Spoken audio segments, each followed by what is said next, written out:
bonsoir docteur, bonsoir tout le monde sur le panel. Bonsoir, bonsoir, frère combattant. Voilà, ok. Vous me connaissez déjà, même si je ne suis pas d'accord complètement avec vous. Pas de souci. Merci de me faire monter aussi pour contribuer. Ouais. Moi, ce que je sais, c'est que le Père, le Fils et le Saint-Esprit ont ces trois entités qui exercent de manière distincte, de manière différente. Mais on nous a enseigné que le Père, le Fils, le Saint-Esprit font un. Qui vous a enseigné? C'est la parole de Dieu qui nous le dit. Vous pouvez nous donner des évidences? Donc, on va. Je ne veux pas changer.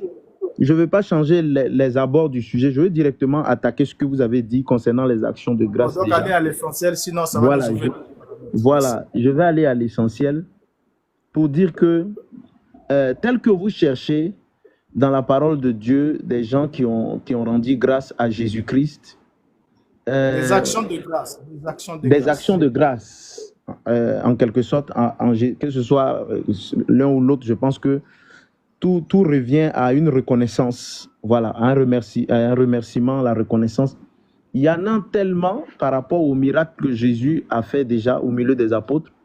Et puis, ce qui, moi, m'intéresse, c'est qu'à un moment donné, si c'était un péché de le faire, le Seigneur aurait radicalement interdit que quelqu'un l'appelle mon Seigneur et mon Dieu. Parce que c'est écrit noir sur blanc. Personne ne l'a appelé mon Seigneur et mon Dieu.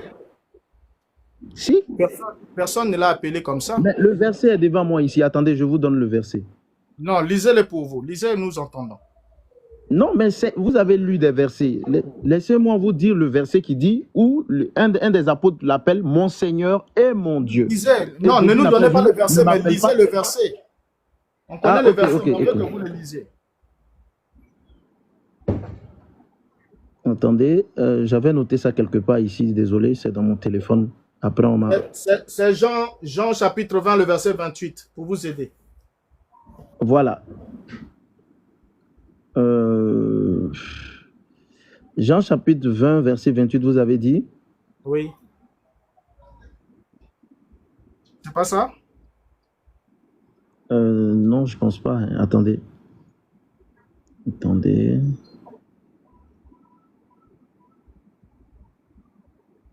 Oh là là.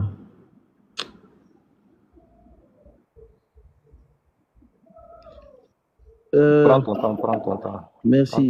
Oui, c'est ça, effectivement. Jean chapitre, c'est Thomas, l'un des 12, déclare en voyant Jésus-Christ ressuscité, mon Seigneur et mon Dieu. Mon Seigneur et mon Dieu. C'est-à-dire, il a vu Jésus et puis il a affirmé ça. Personne ne lui a dit autour, non, ne dis pas ça. C'est pas lui qui est Dieu. Tu peux pas dire les trucs comme ça. On lui a pas dit ça. C'est noté pour nous rendre témoignage, pour nous dire que voici ce qui s'est passé lorsqu'il y a eu lieu. Maintenant, il y a un autre verset dans l'Apocalypse qui... Non, mais restons d'abord sur ça d'abord. Restons d'abord sur ça. N'avance pas d'abord. La déclaration que Thomas a fait, est-ce une affirmation ou bien c'est une exclamation? Peu importe ce qu'il a fait, affirmation, exclamation. Non. Mais est-ce qu'on lui... Moi, ma question n'est pas là. Est-ce qu'on lui a dit ne m'appelle pas comme ça? Parce que c'est ce que nous faisons aujourd'hui. On appelle le Seigneur... Pour qu'il l'appelle mon Seigneur et mon Dieu, il faut que ce soit une affirmation. Mais pourtant, là, ce n'est pas une affirmation, c'est une exclamation. Ce n'est pas pour rien qu'on a mis un point d'exclamation. Dans d'autres traductions, il est même dit Thomas s'exclama. On vous précise même pour vous aider. Maintenant, on vous met un point d'exclamation qui est là. C'est comme aujourd'hui, je trouve un véhicule qui percute une motocycliste. Et puis voilà, il y a l'accident qui est là. Je peux crier « Oh mon Dieu! Mon Dieu !» Est-ce que la voiture là, c'est Dieu ou bien le vélo là qui est Dieu? C'est une exclamation. Maintenant, si vous ne connaissez pas la définition de l'exclamation, oui, mais mon Seigneur et mon Dieu, il s'exclame. Il n'a pas dit « Oh mon Dieu », il dit « Mon Seigneur et mon Dieu ». Il s'exclame, c'est une exclamation.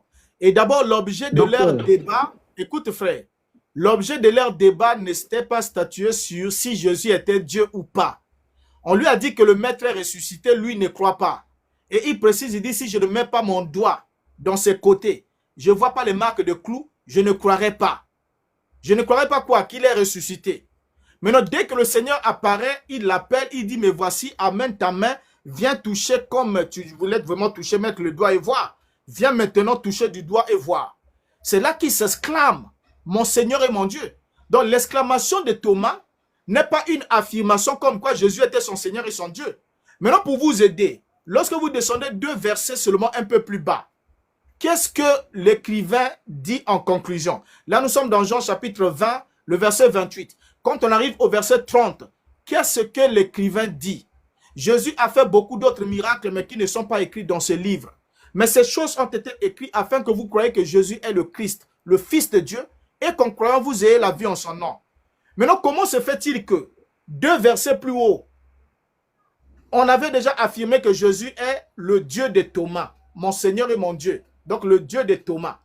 Et maintenant, 2 versets plus bas, dans la conclusion de tous ces livres-là, on nous conclut toute l'histoire de la vie de Jésus comme ayant un seul objectif, celui de croire qu'il est le Christ, le Fils de Dieu, et que si on le croit, on a la vie en son nom. Vous ne voyez pas que ce soit Jean qui n'était même pas présent là. D'abord, il a écrit ça comment alors qu'il... Donc, c'est comme s'il n'était même pas présent, il n'avait pas écouté Thomas. Donc, si Jean a écouté Thomas, et dans la conclusion, il n'a pas dit que Jésus a fait que nous croyons que Jésus est Dieu, notre Dieu, mais qu'il est le Christ, le Fils de Dieu. Alors, comment vous faites pour arriver aujourd'hui, lorsqu'on pose une question capitale comme celle-ci, vous voulez juste vous amuser pour dire non, si nous rendons des actions de grâce à Jésus, c'est parce qu'il est Dieu. Et si nous croyons qu'il est Dieu, c'est parce que Thomas avait dit mon Seigneur et mon Dieu. Vous ne voyez pas que c'est trop gratuit? Mais Thomas a dit ça devant des disciples qui étaient là. Les disciples immédiats qui n'avaient pas besoin de lire l'évangile des gens pour comprendre. Eux, ils ont vécu la scène. Mais quand ils ont vécu la scène, lorsqu'ils ont manifesté leur vie, et ils ont écrit les épîtres et tout le reste, et dans leur adresse et leurs prières, est-ce qu'ils ont rendu des prières, des actions de grâce à Jésus?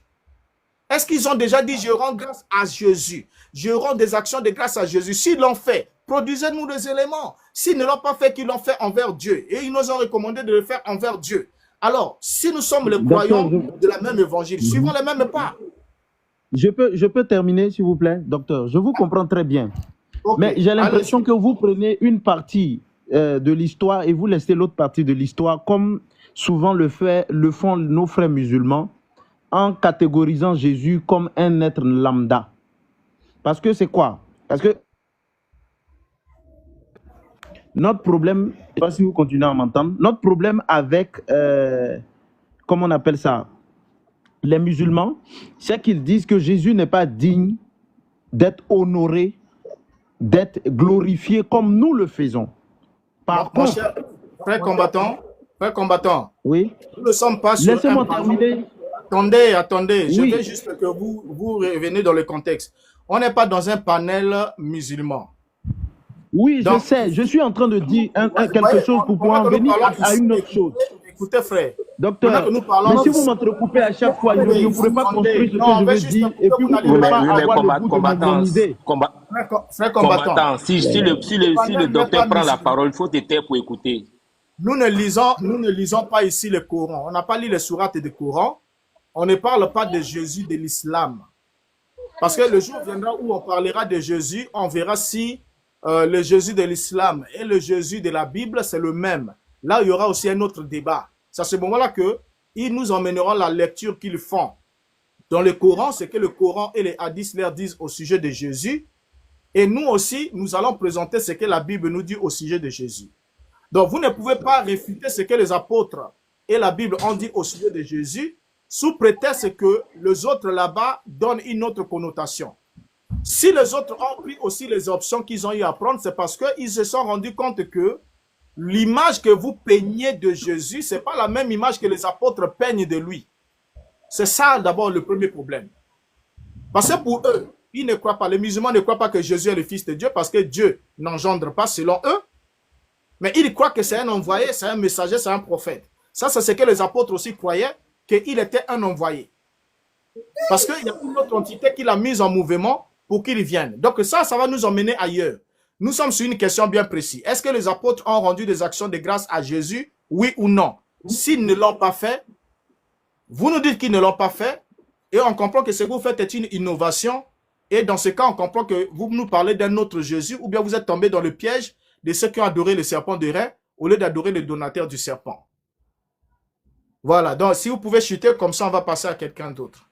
Je vais chuter parce que j'ai l'impression que vous ne me laissez pas aller au bout de mes idées et vous tirez des conclusions assez rapides. J'ai commencé en disant que le Père, l'Esprit et le Fils ont des fonctions différentes et ont des honneurs différents également. N'empêche que ils sont honorables, ils sont adorables.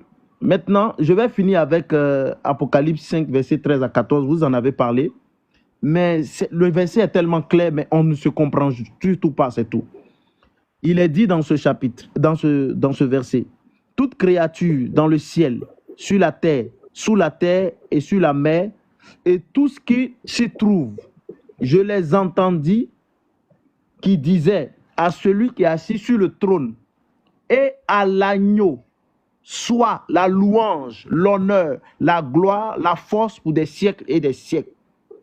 Et les 4 êtres vivants disaient Amen. Et les anciens se prosternaient et adorèrent. Moi, je sais une chose, c'est que le Seigneur qui fait des miracles, qui fait des prodiges, ne peut pas être comparé à Paul qui fait des miracles et qui fait des prodiges. Parce que tout ce que nous faisons pour Dieu, nous le faisons au nom de Jésus. Tout ce que nous faisons pour le Père, que ce soit en action de grâce, que ce soit en miracle, que ce soit en don, tout ce que nous le faisons pour le Père, mais en passant que par Jésus-Christ. Et ça, c'est déjà même une gloire, une adoration en tant que telle. Donc, venez nous dire que le Seigneur, nous sommes dans l'erreur quand nous honorons le Seigneur. Je pense que c'est une erreur que les gens sont en train de faire. Et c'est pourquoi j'ai fait une assimilation aux musulmans.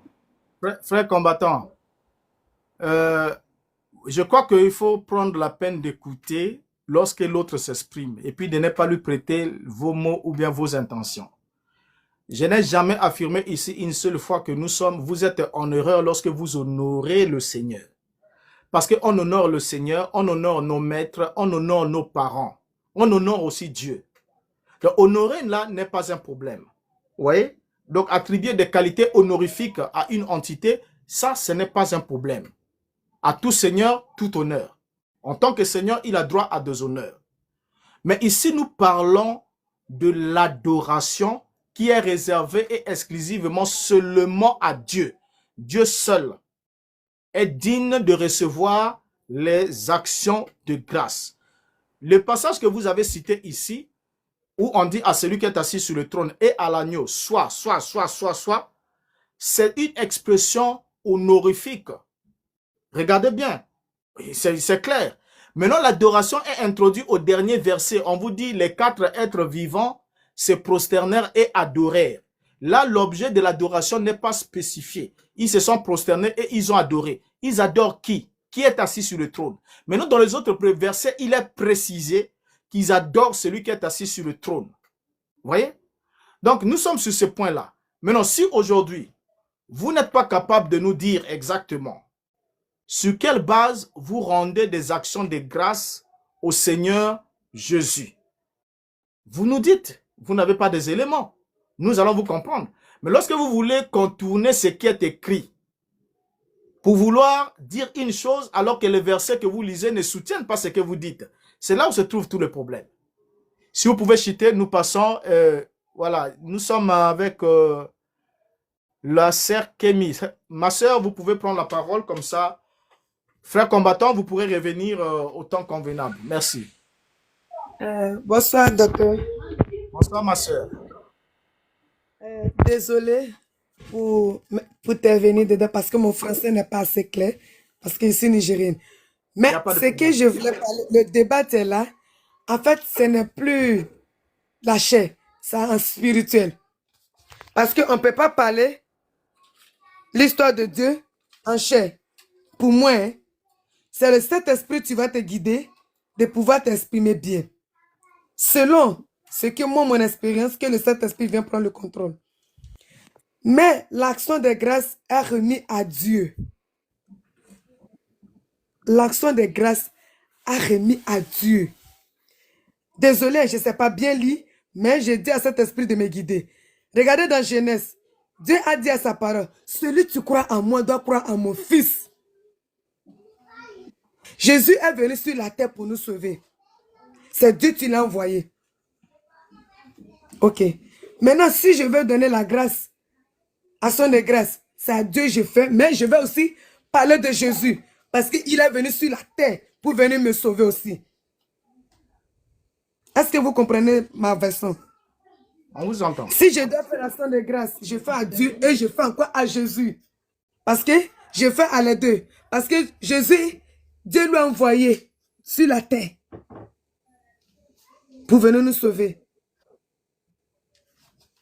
Maintenant, si on parle de Père, Fils et du Saint-Esprit, en fait, on parle des mêmes personnes. C'est Dieu même qui est le Père. C'est Dieu même qui est le Fils. Et c'est Dieu même qui est le Saint-Esprit. Pour moi, hein, si je me suis bien exprimé, dans l'action de grâce à remis à Dieu. Et je donne à Dieu. Et je donne aussi à Jésus. Si j'ai choisi de dire à Dieu merci de me donner la vie. C'est à Dieu j'ai remis l'action de grâce. Et désolé aussi de parler mon français qui n'est pas assez normal. Non, c'est bon, on vous comprend. On vous comprend. Le problème, c'est pas le français, c'est le message. Hein. Et nous avons compris ce que vous avez voulu nous transmettre. Vous nous avez fait comprendre que vous êtes reconnaissant à Dieu, vous lui rendez des actions de grâce parce que Dieu vous a fait la grâce de vous envoyer Jésus, parce que sans Jésus, vous n'aurez pas connu Dieu, parce que Jésus était l'instrument ou le don de Dieu pour vous. Et vous rendez vos actions de grâce à Dieu tout en témoignant aussi au sujet de Jésus et en l'honorant parce que c'est l'instrument que Dieu a utilisé. Et sur ce côté-là, je crois que votre contribution, ceux qui écoutent, suivent, reçoivent. C'est ce que moi j'ai compris de votre contribution. Et seulement ce n'est pas comme d'autres qui nous diraient que non, il n'y a pas Jésus à part, il n'y a pas Dieu à part. Et donc, je rends des actions de grâce à Jésus directement. Je dis, Jésus, je te rends grâce parce que tu as fait ceci, cela. Jésus, je te rends des actions de grâce parce que. Mais alors que les apôtres, eux, ne l'ont pas fait. Et en ce moment-là, nous comprenons qu'au lieu de glorifier, de rendre des actions de grâce à Dieu le Père, comme les apôtres ont fait, on commence à rendre des actions de grâce aux dons, alors qu'on devait le faire vers le donateur, c'est-à-dire celui qui a donné les dons. Vous voyez? Donc, entre celui qui vous donne le pain et le pain, vous allez remercier qui? Parce que vous avez faim. Mais pour que vous puissiez étancher la famine là, vous devez manger le pain. Mais quelqu'un vous a donné le pain. Est-ce que vous allez dire merci au pain? Ah, le pain, si toi tu n'étais pas là, moi j'allais mourir de faim. Oh. Non. Non. Mais vous devez remercier celui qui vous a donné le pain. Non, je vais remercier le Dieu qui l'a mené pour me donner le pain. Voilà. C'est exactement ça. Je vais remercier le Dieu qui l'a mené parce qu'il ne peut pas venir de lui-même. C'est Dieu qui l'a mené pour venir me sauver, venir me donner le pain. Exactement. C'est ça. Alors, sois béni, ma sœur. Merci pour ta contribution. Et sois toujours là. Dès que tu as encore un souci, tu peux toujours monter et puis apporter ton point de vue. Ok. Mais ce que je voulais encore ajouter, s'il vous plaît, la parole de Dieu est très, très profonde. Même la Bible. Souvent, on peut lire la Bible. Tu peux lire comme tu es en train de lire un journal. Si Saint-Esprit t'a pas donné l'intelligence et la sagesse, tu ne vas rien comprendre. Donc, on ne peut pas parler de la parole de Dieu avec la chair. Il faut que tu dois dans l'esprit et que le Saint-Esprit de Dieu te guide pour pouvoir comprendre. Il y a des gens, tu écoutes avec la chair, mais avec ce set de débat, ce n'est pas avec la chair, c'est venu spirituel. Donc, pour moi... Hein, moi, j'ai une question. Les gens que le Saint-Esprit vient visiter, là, il vient comment même? Il vient comment? Explique. Comme toi, tu as déjà reçu le Saint-Esprit. J'ai reçu le Saint-Esprit. Ok, je vous... C'était comment? Voilà, faut nous dire. Alors, frère Natala et sœur Kémy, vous allez changer nos débats, s'il vous plaît. Vous allez changer les débats. Non, si j'ai dit... Non, ça c'est... Non, il dit c'est un autre sujet. On traitera ça. Une fois, on va traiter ça. On va parler de la réception du Saint-Esprit. Je crois qu'on aura une occasion de parler de ça. Chacun viendra nous dire comment... Moi, je vais comprendre ça passer, mais c'est un autre débat. On en reviendra. Mais ça, c'est un autre débat parce que quand on va ouvrir là, ça va nous emmener ailleurs. Parce que tu entendras des choses, mon frère. Tu entendras des choses. Moi, la prochaine fois, il faut te connecter. Je vais te parler comment cet esprit te parle. Moi, je suis toujours là, hein, t'inquiète pas. Oui, cet esprit. Ok, merci. Merci, ma sœur, d'être passée. Nous sommes Mais avec docteur, même si je suis toujours là, quand même, je vais me prononcer sur cette histoire d'action de grâce qui est rendue. Parce que Oui, je pense que dans le développement de la sœur, elle a aussi dit que comme c'est Jésus c'est de par Jésus, elle a reconnu, ça moi je suis d'accord avec elle, qu'elle a connu Dieu, on va dire. J'essaie de, voilà, en substance. Euh, Tellement elle veut montrer, à honorer Jésus, elle lui rend grâce aussi. Tu vois, Amen. non? Alors, non, elle a dit ça, sauf si j'ai mal compris. Voilà. Mais elle reconnaît que c'est à Dieu qu'il faut rendre grâce. Mais comme Jésus est l'intermédiaire, donc elle se dit que c'est comme un devoir aussi de lui rendre grâce. Alors que c'est ce que Dieu n'aime pas. Voilà. Jésus, tu peux l'honorer, mais c'est à Dieu la grâce. Et l'action de grâce est rendue que à Dieu seul et uniquement. Et Dieu lui-même, il a dit, il est trop jaloux de ça. Ça, là, il ne partage pas avec quelqu'un.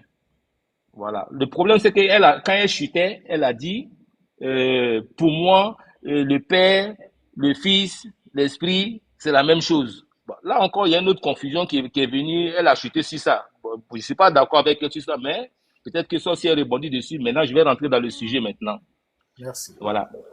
Dans Éphésiens 5, 20, parce que tu as annoncé le sujet depuis hier, donc on a essayé de préparer un peu quand même. Tu vois? Il est écrit, rendez continuellement grâce pour toutes choses à Dieu le Père, au nom de notre Seigneur Jésus-Christ, qui en fait est l'intermédiaire. C'est-à-dire que c'est Dieu, c'est parce que c'est Jésus qui vient faire connaître le Père ou voilà, comment faire les choses. Donc Jésus, il a l'honneur, mais l'action de grâce n'est rendue que à Dieu uniquement. Voilà. Et ça, c'est ce que Paul nous fait comprendre dans Éphésiens 5, 20. Voilà. Dans Colossiens 3, 17, il est dit, et quoi que vous fassiez, en parole ou en œuvre, faites tout au nom du Seigneur Jésus-Christ, en rendant par lui des actions de grâce à Dieu le Père.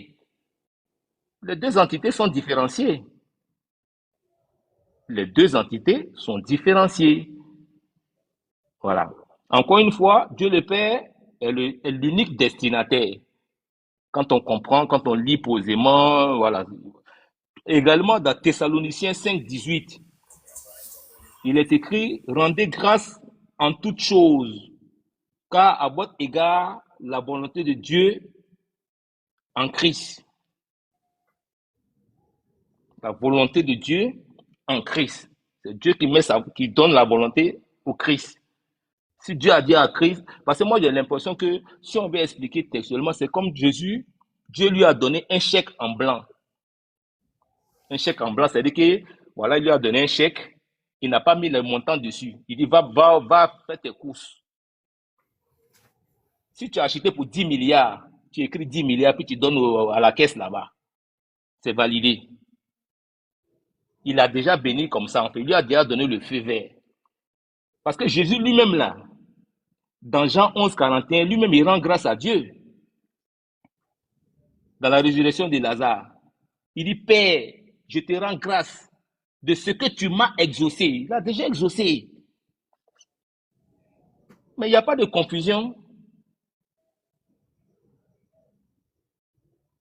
Je pense qu'on ne peut pas être plus clair que ça. Même dans Matthieu 15, 36, avant de partager le pain, Jésus il rend grâce à Dieu.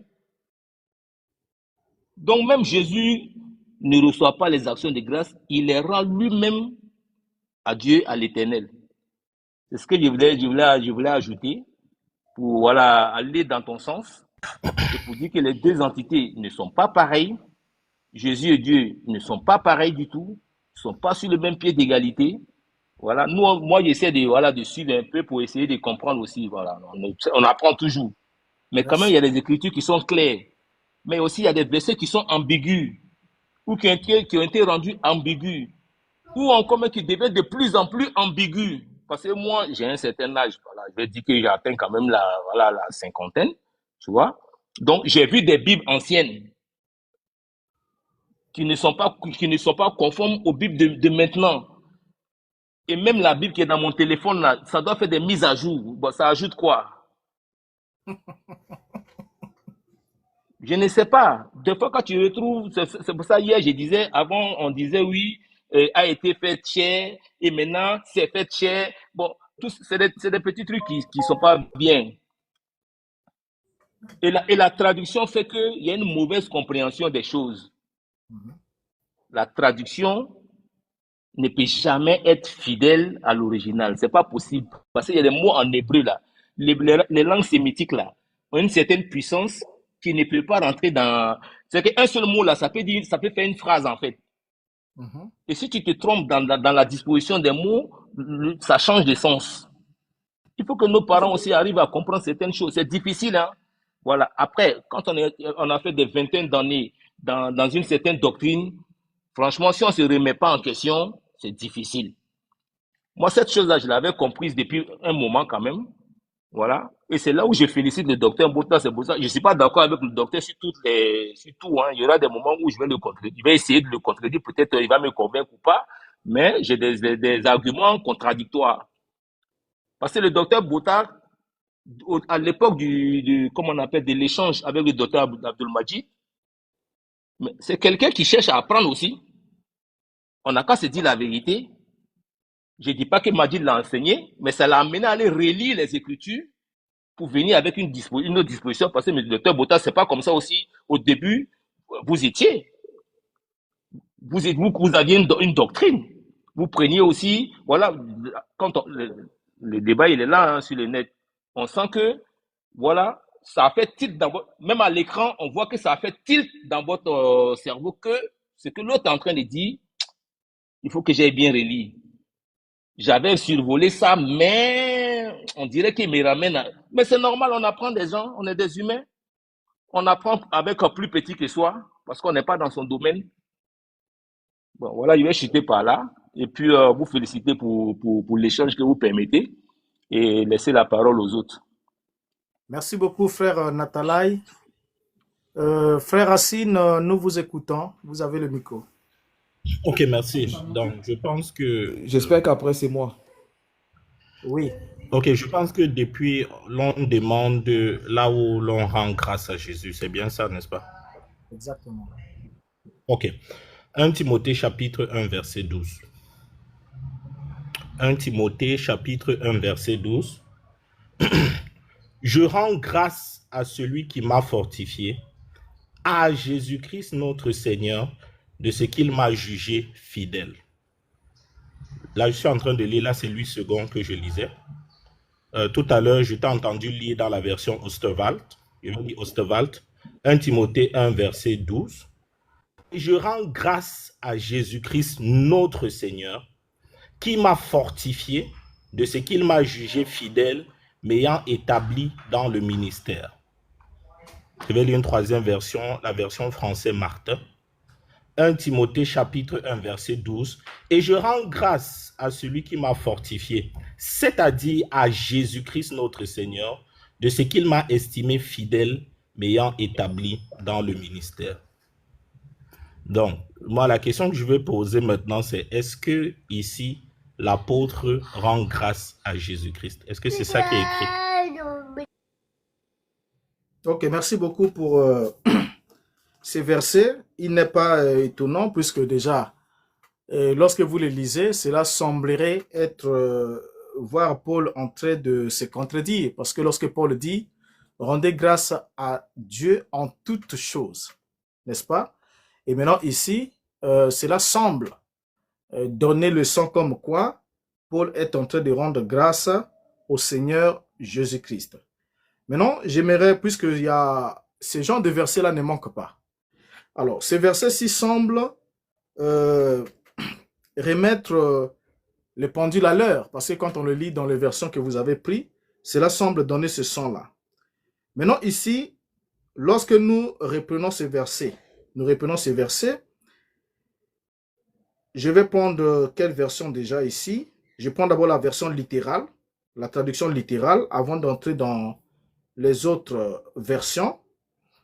Il a dit ceci. Dans la version littérale, il a dit, traduction littérale Alain Dimon, il a dit, je rends grâce à celui qui m'a fait gagner en puissance le Christ Jésus, notre Seigneur. Je rends grâce à celui qui m'a fait gagner en puissance le Christ Jésus, notre Seigneur.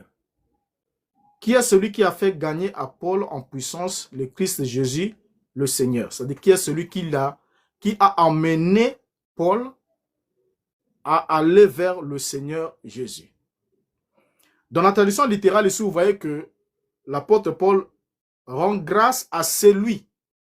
Maintenant, celui est mis pour qui? Parce qu'il dit, je rends grâce à celui qui m'a fait gagner en puissance le Christ Jésus notre Seigneur, parce que c'est digne de foi qu'il m'a considéré en ayant placé envers moi un service en ministère. Alors maintenant ici, dans cette version, le pronom personnel outos, donc qui est mis pour celui. Celui est mis pour qui? Qui est celui qui a fait gagner à Paul en puissance le Seigneur Jésus-Christ? Qui est celui qui a fait gagner en Paul le Seigneur Jésus? Au fait, je ne sais pas si la formulation est juste. J'ai relis la version, c'est la traduction littérale du mot à mot de ce texte-là. Avant qu'on prenne les autres versions. Il a dit, je rends grâce à celui qui m'a fait gagner en puissance le Christ Jésus, notre Seigneur. Donc, il rend grâce à celui qui lui a fait gagner en puissance le Christ Jésus, notre Seigneur. Maintenant, dans les versions celles que tu as lues, on semble lire l'apôtre Paul qui dit, je rends grâce à celui, hein, je crois que j'ai aussi ces versions-là ici. Il a dit, vous avez lu Osterval, n'est-ce pas? Vous avez lu Osterval, attendez que je retrouve l'une des versions que vous avez lues. Bon, j'ai lu même la Bible à Colombe. Il a dit, je rends grâce à celui qui m'a fortifié, virgule, le Christ Jésus notre Seigneur, de ce qu'il m'a estimé fidèle en m'établissant dans le service. Maintenant ici, lorsqu'on prend la version Chouraki par exemple, Chouraki dit, je rends grâce à celui qui m'a fortifié, virgule, le Messie Yeshua notre Adam parce qu'il m'a jugé assez fidèle pour me mettre à son service. Maintenant la question, ici lorsque vous lisez ces versets, vous voyez que l'apôtre Paul rend d'abord grâce à celui qui l'a, comme il a dit dans la traduction littérale ici, il rend grâce à celui qui l'a fait gagner en puissance le Christ Jésus. Maintenant, ici, Paul dit, je rends grâce à celui qui m'a fait gagner en puissance le Christ Jésus. Est-ce qu'il est en train de rendre grâce au Christ Jésus? Ou bien à celui? Celui est mis pour qui? Est-ce qu'il est mis pour Jésus ou bien pour une autre entité? Qui a emmené l'apôtre Paul en puissance en Christ Jésus? Parce qu'un peu plus bas... Docteur, oui? Docteur, ici là. Non, excuse-moi. Je vais aller dans ton sens. Non, s'il te plaît, ne va pas dans mon sens. Non, bah, laisse-moi m'exprimer. Non, tu es en train de parler depuis. Je pense que c'est mon tour de parler. S'il te plaît. Non. Tu as parlé longtemps. Okay. S'il te plaît, tu as parlé longtemps. Tu as dit beaucoup de choses. Vas-y, docteur. Ok, la première chose, et j'aime déjà l'honnêteté de l'hôte du live, c'est que il a commencé par dire que ce verset semble être une contradiction dans ce que j'ai lu. Oui, semble. Mais il n'y a de contradiction déjà que s'il y a un principe selon lequel dans la Bible, il est interdit de rendre grâce. Ou il n'y a de contradiction que s'il y a un texte qui dit que l'on ne doit rendre grâce qu'à Dieu et non à Jésus-Christ. Ça, c'est la première chose. Parce que l'élément qui a été utilisé pour soutenir comme quoi, entre guillemets, l'on ne devrait rendre grâce qu'à Dieu, c'est « je rends continuellement grâce à Dieu ». Ça, c'est ce qui a été dit. Mais ce verset qui dit « je rends continuellement grâce à Dieu », nulle part ne présente une interdiction. Donc, pour qu'il y ait ce semblant de contradiction, il faudrait d'abord que le docteur ici montre le texte qui fasse cette interdiction. Donc, ça, c'est la première chose que j'attendrai quand je vais finir. Donc, puisqu'on est au moins d'accord que les traductions que... Parce que j'ai tenu à lire Osterwald, parce que En fait, vous avez lu Osterwald. C'est pour ça que j'ai dit, ah, si il lit Osterwald, alors ça veut dire que c'est bon. Mais même dans la traduction littérale qui a été lue, je peux la lire et elle est en accord avec Osterwald. Pourquoi? Il dit, celui qui m'a fait gagner en puissance, le Christ. Si je mets une virgule après puissance, celui qui m'a fait gagner en puissance, c'est le Christ en fait qu'il désigne. Et c'est pour ça que quand on va lire la version française Martin, quand il dit celui qui m'a fortifié, il dit c'est-à-dire le Christ. Donc même dans la version littérale qui est lue, non, il s'agit en fait, lorsqu'il dit le Christ, il est en train de désigner celui qui l'a fait gagner en puissance.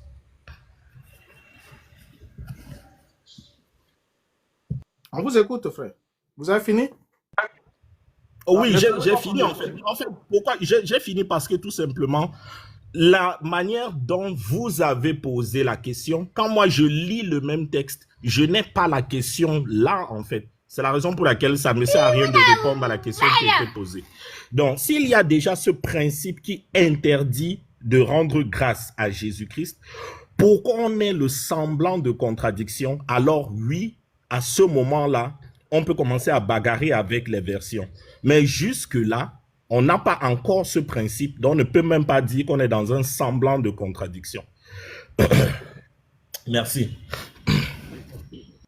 Ok, vous avez fini. Docteur, s'il vous plaît, j'aimerais intervenir. Oui, allez-y, frère Jonathan. Je vais répondre au frère. Ok, voilà, j'aimerais que le frère nous donne un deuxième texte. Voilà, si c'est possible, quoi. Qui va dans la même idée, dans le même ordre d'idée. Je ne suis pas obligé de donner un deuxième texte. Merci. Bon, on est dans un échange. Si tu ne te sens pas obligé de donner... Non, mais il ne faut pas te braquer comme ça. Tu peux dire que tu n'en as pas, c'est pas grave. Tu n'es pas dans la contribution, tu n'es pas dans l'échange. Voilà. C'est pas un conflit, on n'est pas en parlable, frère. Si, parce que, non, je suis désolé. C'est pas aujourd'hui que j'ai commencé à faire les discussions sur la Bible. Le docteur a pris une heure de temps. Le docteur a pris une heure de temps. Je suis encore en train de parler. Non, mais tu réponds pas à la question. Ici, c'est pas autre chose que tu dis. Vous êtes déjà en mode antagoniste, ton frère et toi. Vous avez longtemps parlé ici. Ok, moi je vais m'aimer. Non, mais en fait ta manière de répondre là, en fait, c'est pas courtois. Tu peux dire que tu n'en as pas. Toi, c'est pas courtois. C'est suffisant. Non, je ne sais pas quel est le standard de courtoisie, mais il n'y a rien de non. Mais le docteur répond à toutes les questions de façon courtoise. Voilà, si toi, à une seule question qui t'est posée, tu réagis ainsi. Frère Jonathan, laisse-le, on va le laisser se concentrer, c'est pas grave. En tout cas, son exemple est pertinent. Maintenant, le docteur a la parole. Ok, merci beaucoup.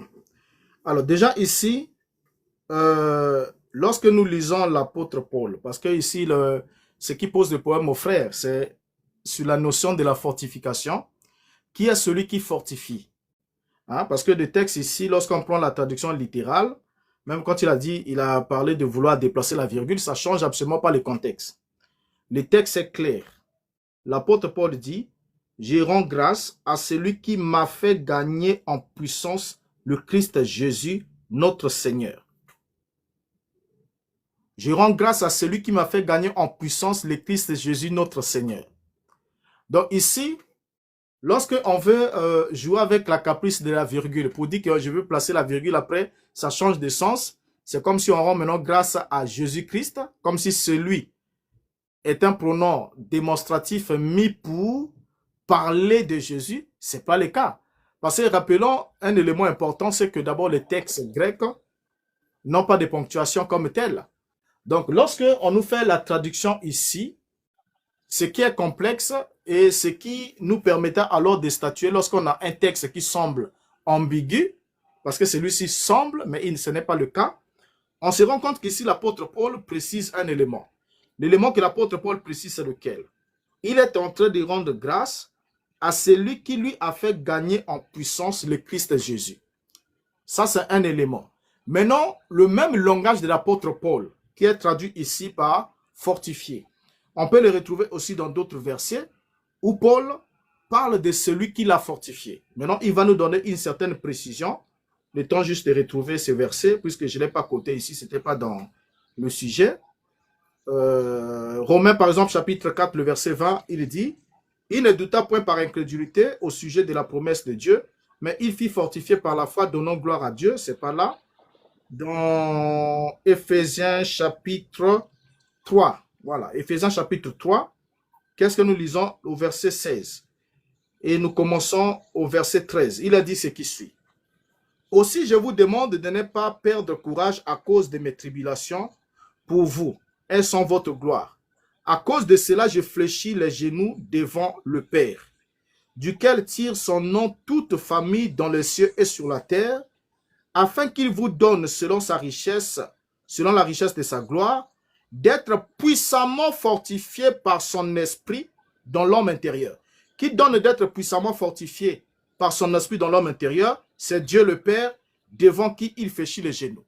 Ici, il ne parle pas de Jésus. Parce que pour l'apôtre Paul, il est clair ici, dans ce texte, celui qui fortifie en puissance par son esprit dans l'homme intérieur, en sorte que Christ habite dans vos cœurs par la foi, afin que, tant enraciné et fondé dans l'amour, vous puissiez comprendre avec tous les saints quelle est la largeur, la longueur, la profondeur et la hauteur, et connaître l'amour de Christ qui surpasse toute connaissance, en sorte que vous soyez remplis jusqu'à toute la plénitude de Dieu.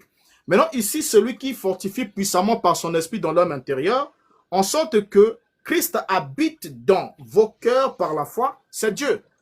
Voilà pourquoi là-bas, dans ce texte-là, il rend grâce à celui qui lui a fait gagner en puissance le Christ Jésus.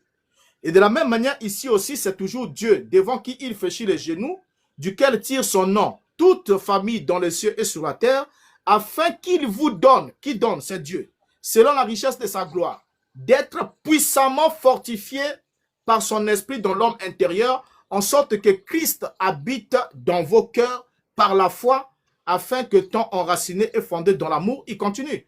Donc, dans ce texte-là, Paul est clair. Je rends grâce à celui qui m'a fait gagner en puissance le Christ Jésus. Et celui-là qui l'a fait gagner en puissance le Christ Jésus, c'est Dieu. Voilà pourquoi dans Colossiens, il dit, quand il va chez Colossiens, il dit que nous rendons continuellement grâce à Dieu qui nous a transportés du royaume des ténèbres et nous a emmenés, qui nous a arrachés du royaume des ténèbres, délivrés du royaume des ténèbres et nous a transportés dans le royaume du Fils de son amour. Donc ici, là, l'action de grâce est rendue à celui qui a agi en faveur. Or, ici, l'apôtre Paul ne peut pas nous dire quelque part, rendez continuellement grâce à Dieu, et continuellement signifie sans interruption, sans déviation, et après, dans un verset, on veut sembler nous vouloir dire que Paul était en train de rendre grâce à Jésus. C'est faux. Jésus lui-même rendait grâce à Dieu. Si je peux me permettre. Oui, finissez, docteur, finissez. Attendez, frère Nathalie. Donc, Jésus lui-même rendait des actions de grâce à Dieu. Et les apôtres ont rendu des actions de grâce à Dieu. Les apôtres ont recommandé de rendre des actions de grâce à Dieu. C'est une recommandation. Vous nous avez dit qu'il n'y a pas une disposition qui interdit, qui dit qu'on ne doit pas rendre des actions de grâce à Jésus. Mais dans la parole, ce qui n'est pas recommandé est interdit. Ça, vous ne le savez pas.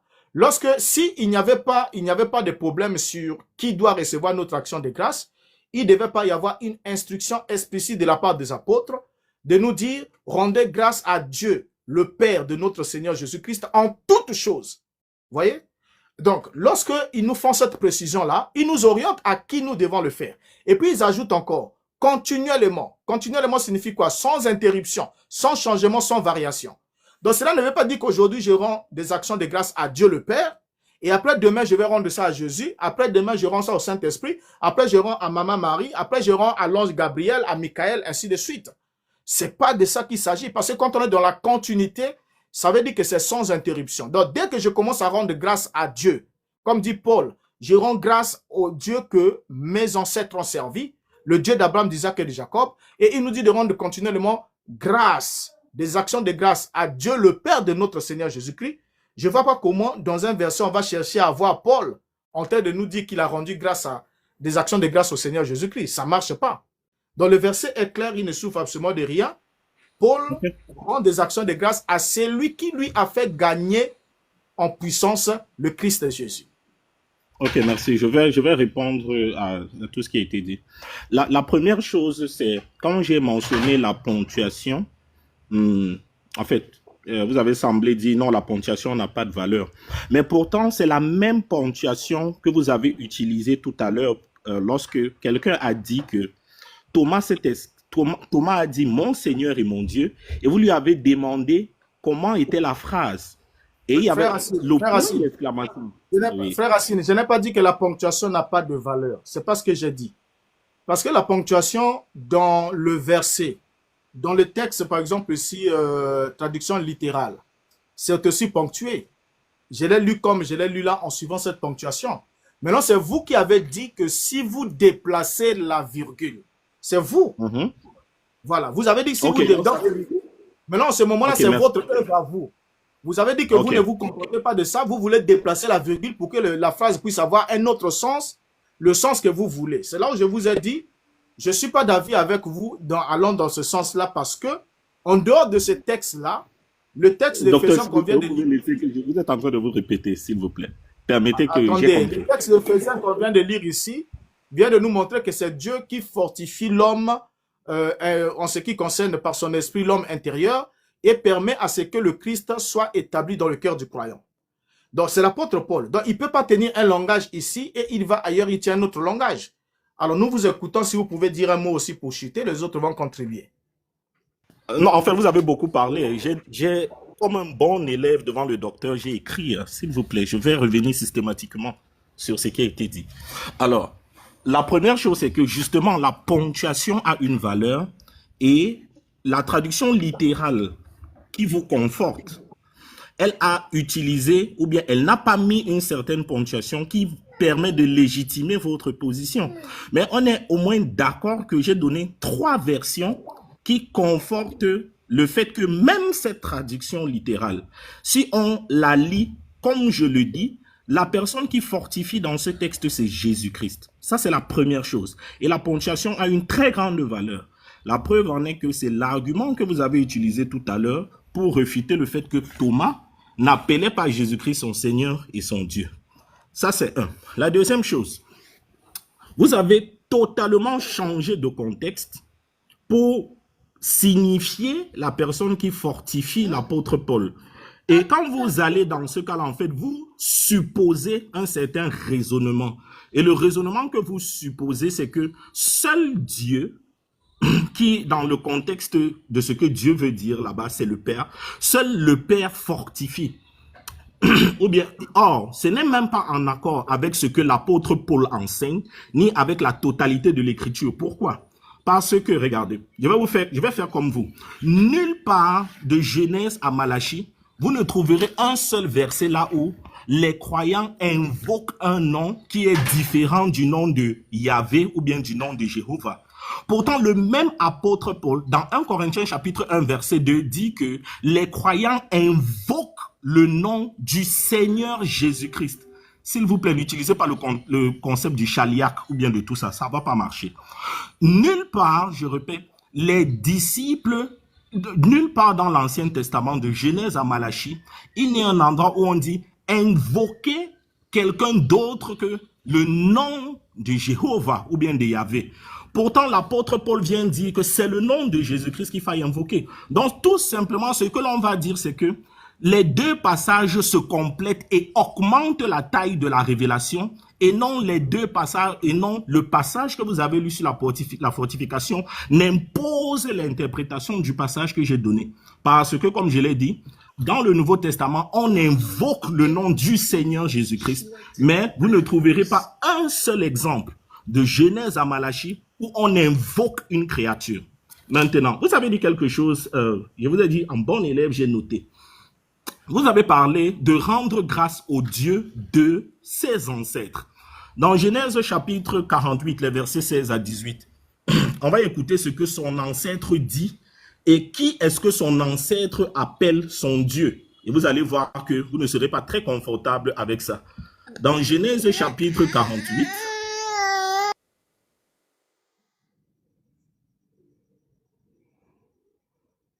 Moi, je veux parler. Genèse Non, il va 48, revenir. Genèse 48, le verset 16. À partir du verset 15. Alors, c'est Jacob qui parle. Il bénit Joseph et dit, que le Dieu en présence duquel ont marché mes pères, Abraham et Isaac, que le Dieu qui m'a conduit depuis que j'existe jusqu'à ce jour, que l'ange qui m'a délivré de tout mal bénisse ses enfants. Ici, Jacob dit que le Dieu d'Abraham et d'Isaac est un ange, est un messager. Parce que quand je lis dans 8 secondes, le verbe est au singulier. Si vous prenez semeur, le verbe est au pluriel. Ici, on a Jacob qui invoque un ange. Donc, est-ce que le Dieu de Paul, est-ce que c'est cet ange-ci de Genèse chapitre 48, versets 15 à 17? Ça, c'est parce que j'ai beaucoup aimé le fait qu'on ne faisait que dire le Dieu de ses ancêtres. Ici, son ancêtre dit que son Dieu est le messager qu'il a délivré de tout mal. J'aimerais vraiment avoir une réponse là-dessus. Et pour continuer et dire que l'apôtre Paul invoque le nom du Seigneur Jésus-Christ, qui est une créature pour vous, ce qui est un blasphème, parce que nulle part dans l'Ancien Testament on invoque les créatures. Mais dans Apocalypse chapitre 20, verset 6, pour montrer que cette source de fortification-là vient aussi de Jésus. Dans Apocalypse chapitre 20, verset 6, l'apôtre Jean dit que nous sommes les sacrificateurs de Dieu et de Christ. Et nous allons régner avec lui pendant 1000 ans. Nous sommes sacrificateurs de Christ. Je suis désolé. Un sacrificateur est un adorateur. Il n'y a pas d'issue à ça. Encore, docteur, est-ce que vous pouvez ouvrir l'Ancien Testament? Vous nous montrez un seul passage, de Genèse à Malachie, là où les sacrificateurs sont appelés sacrificateurs d'une créature. Ça, c'est un blasphème. Mais pourtant, dans Apocalypse chapitre 20, verset 6, l'apôtre Jean dit qu'on est des sacrificateurs de Dieu et de Christ. Un sacrificateur offre un sacrifice, un sacrificateur est un adorateur. Donc, pour les apôtres ont pour Dieu le Christ ou Jésus-Christ, selon Apocalypse 20, verset 6. Donc, si Dieu est celui qui fortifie l'apôtre Paul, ça inclut Jésus-Christ, selon Apocalypse 20, verset 6. Merci. Frère Racine, on vous a écouté. Bon, il me semblerait, parce que je ne sais pas si c'est l'avis de tout le monde, tous ceux qui vous ont suivi, vous êtes parti d'un point, et n'étant pas capable de soutenir, de donner une force à ce point-là, vous avez voulu changer de paradigme, changer d'option. Si vous voulez qu'on parle du Dieu d'Abraham, d'Isaac et de Jacob, que ce soit en commençant de Dieu de Bethel avec Abraham et tous les éléments là, parce que nous avons déjà un sujet où nous avons parlé de Dieu, du concept de Dieu, et nous avons démontré que tout être fort et puissant, qui a une force surhumaine, tout comme celui qui est mandaté par Dieu, peut être revêtu de ce nom-là, ce nom générique Dieu, parce qu'il est mandaté par Dieu, il est Dieu, mais sans pourtant être l'entité créateur du ciel et de la terre. Il peut être investi d'un mandat divin. Tout comme Samuel était appelé Dieu même étant remonté de ce jour de mort, il était Dieu. Tout comme Moïse a été fait Dieu pour Pharaon et Aaron était son prophète. Là n'est pas le problème. Le problème ici, c'est que l'apôtre Paul établit une distinction nette entre Jésus-Christ qui présente tous les apôtres les présents du livre des Actes. Et ailleurs, ils ont dit le Dieu de nos pères, le Dieu d'Abraham, d'Isaac et de Jacob, a glorifié son serviteur Jésus. Donc, si pour les apôtres, Jésus-Christ est le serviteur du Dieu d'Abraham, d'Isaac et de Jacob, nous nous en tenons à cela. Maintenant, si vous vous dites non, les apôtres ont tort de ce côté-là, ça c'est votre compréhension. Nous pourrons toujours en revenir sur un sujet. Maintenant, le sujet ici, c'est sur qui doit recevoir les actions de grâce. Nous avons vu aucun apôtre le faire de façon claire et nette, l'adresser au Seigneur Jésus-Christ. Et non seulement ils ne l'ont pas adressé au Seigneur Jésus-Christ, mais ils ont donné une instruction que nous puissions rendre continuellement des actions de grâce à Dieu, le Père de notre Seigneur Jésus-Christ. Alors, comment vous comprenez que le texte nous dit de rendre continuellement des actions de grâce à Dieu, le Père de notre Seigneur Jésus-Christ, et en même temps, vous allez vouloir voir Paul dire quelque part que lui-même, il rendait, en dehors du fait qu'il rendait continuellement des actions de grâce à Dieu et qu'il nous avait recommandé à le faire, mais lui-même rendait des actions de grâce à Jésus pour une certaine occasion. Donc, si vous lisez comme ça, c'est que soit vous avez mal lu, soit on vous a mal traduit ces textes. Voilà pourquoi lorsqu'on prend la traduction littérale, Paul est clair, il dit de celui, il parle de celui qui l'a fortifié. Même quand on prend, je prends par exemple Philippiens chapitre 4, le verset 13. Là-bas, lorsque nous lisons Philippiens chapitre 4, le verset 13, l'apôtre Paul dit quoi? Je prends d'abord une version simple. Par exemple, la Bible du peuple dit « Je peux tout à celui qui me fortifie ». Dans la seconde 21, il dit « Je peux tout par celui qui me fortifie ». Maintenant, lorsque nous prenons la traduction littérale Alain Dumont, ce même verset est rendu comme suite. C'est en tout que j'ai la ténacité en celui qui me fait gagner en puissance. Donc, fortifier, c'est faire gagner en puissance. Et là-bas, dans le verset qui fait le problème de ta compréhension, l'apôtre Paul dit, je rends grâce à celui qui m'a fait gagner en puissance le Seigneur Jésus-Christ. Celui qui m'a fait gagner en puissance le Christ Jésus. Qui l'a fait gagner en puissance le Christ Jésus? On trouve la réponse. C'est Dieu qui l'a emmené vers lui, parce que Christ lui-même, Jésus a dit, nul ne peut venir à moi si le Père ne l'attire premièrement. Et c'est le Père qui nous a sauvés et qui nous a transportés dans le royaume du Fils de son amour. C'est le Père, Yeshua a dit dans Jean chapitre 17, il dit, tu as donné au Fils d'avoir le pouvoir sur toute chair, afin qu'il donne la vie éternelle à tout ce que tu lui as donné. Donc c'est le Père. Pour gagner Jésus, c'est le Père qui vous donne à Jésus. Et voilà pourquoi le verset ici est clair. L'apôtre dit, je rends grâce à celui qui m'a fait gagner en puissance le Seigneur Jésus. Et pour vous, lorsqu'il dit, je rends grâce à celui qui m'a fait gagner en puissance le Seigneur Jésus, celui-là, vous ne voyez pas que c'est Dieu, mais vous voyez que c'est Jésus lui-même. Parce que il faut déplacer la virgule pour que ça donne, je rends grâce à celui qui m'a fait gagner en puissance, virgule. Après, on dit, Seigneur Jésus-Christ, virgule, et on continue. Et là, je vois que quand vous entrez dans cette optique-là, au fait, le mot confusion, c'est même un mot trop faible. C'est juste comprendre que vous voulez vous efforcer à nous faire dire, à l'apôtre que la recommandation selon laquelle on doit rendre continuellement des actions de grâce à Dieu, le Père de notre Seigneur Jésus-Christ, est une recommandation fausse parce que lui-même rendait aussi des actions de grâce à Jésus-Christ. Ce qui va alors légitimer le fait que vous aussi, vous continuez aujourd'hui à rendre des actions de grâce à Jésus-Christ en lieu et place de Dieu lui-même, ou bien vous le faites aux deux. Donc, à un moment, vous le faites à Jésus-Christ, un moment, vous le faites à Dieu, ou bien à un moment, vous dites, bon, Dieu c'est Jésus, Jésus c'est Dieu, hop, c'est parti, et c'est Jésus-Christ, et je te rends des actions de grâce, je te rends des actions de grâce, ce qui n'est pas recommandé dans les Écritures. Donc, si vous aviez un autre verset, comme le frère avait dit, qui peut aller dans le sens de soutenir ce point de vue, c'est bon, parce que celui que vous donnez là ne peut pas bousculer. Vous ne pouvez pas prendre un verset qui semble avoir un problème. Hein? Parce que d'ailleurs, quand je vous lis la version littérale, elle dit pas ce que d'autres traductions vous ont dit. Alors, vous ne pouvez pas prendre un verset comme ça qui viendra pour, en quelque sorte, bousculer les versets qui sont clairement dits, clairement établis. Et il est seul. Donc, trouvez encore un autre verset. Parce que celui-là, je l'ai rencontré pendant que j'ai travaillé. J'avais rencontré ces versets. Ne pensez pas que je ne l'ai pas rencontré. Je l'avais rencontré et j'avais vu déjà son problème. Et j'avais compris que quelqu'un pouvait aussi l'emmener. Alors, donc, merci pour votre contribution et votre participation. Nous poursuivons aussi pour recueillir les avis. S'il vous plaît, docteur, j'aimerais dire quelques mots. S'il vous plaît, j'aimerais dire quelques mots. C'est possible? Pardon. Vas-y, Jonathan, après je vais prendre. Vas-y, Jonathan. Ok. En fait, j'ai demandé au frère de me fournir un texte et supplémentaire par rapport à celui qu'il a fourni. Ce qu'il a fait là, c'est une fuite en avant parce qu'il ne trouvera pas un autre texte qui va dans ce même sens-là. Voilà. Alors, je ne pense pas qu'on puisse établir une doctrine aussi fondamentale que celle-ci à la lumière d'un texte, comme le docteur le dit là, qui est un peu chose. Maintenant, moi, j'ai un autre texte encore. Moi, je comprends la pensée dans laquelle le docteur nous a partagé son point de vue. Regardez, pendant quand vous lisez Romains chapitre 16, verset 4, vous voyez ce que le texte dit?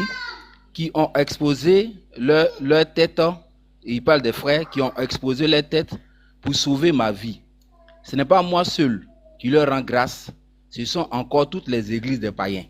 Voilà, donc ici même dans ce texte-là, Paul rend grâce même à des frères. Mais quand on comprend ce que le docteur est en train de dire là, quelle est la pensée du docteur? Le rendre grâce dont il fait mention ici, c'est vraiment rendre la gloire à celui qu'on considère comme le créateur, comme le suprême. Sinon, par exemple, voici un mot, par exemple, le mot prier.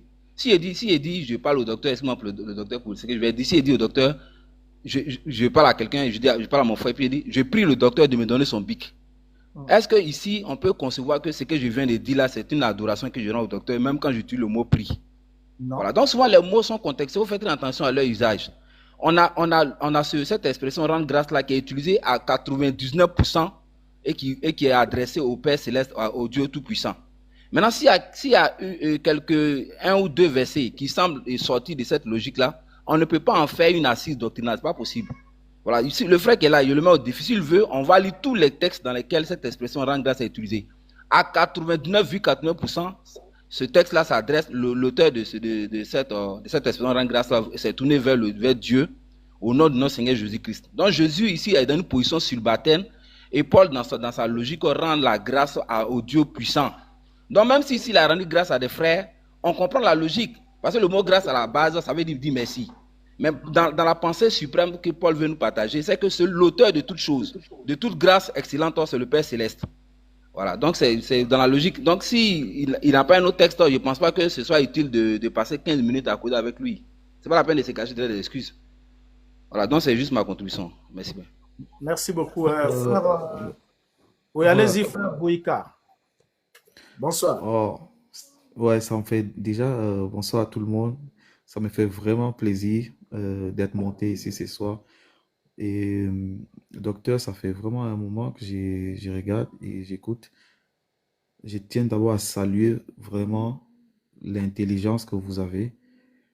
Et non, franchement, je monte pas souvent dans les lives, mais là, si je monte là, vraiment, c'est pour vous remercier et vous féliciter franchement de la compréhension et l'enseignement, l'intelligence que vous avez. J'ai pris mes frères, en fait, d'essayer d'écouter et d'apprendre, d'aller faire des recherches comme vous faites et d'essayer de comprendre comme vous avez essayé de comprendre et vous avez compris pas mal de choses que vous venez de nous enseigner, de ne pas faire. Et puis mes frères, c'est pas seulement démonter, parce que je lis aussi sur les commentaires les gens qui disent n'importe quoi sans aller à la source, sans prendre la peine de chercher comme vous avez cherché. Il y a un monsieur qui a parlé, il a pris l'exemple sur Abdul Majid et tout.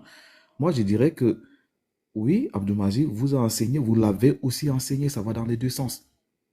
Parce que vous deux, vous êtes des grosses têtes, excusez-moi du terme, moi je suis un danseur hip-hop, quand nous on dit grosses têtes, ça veut dire des personnes, on peut, savants, c'est peut-être le mot.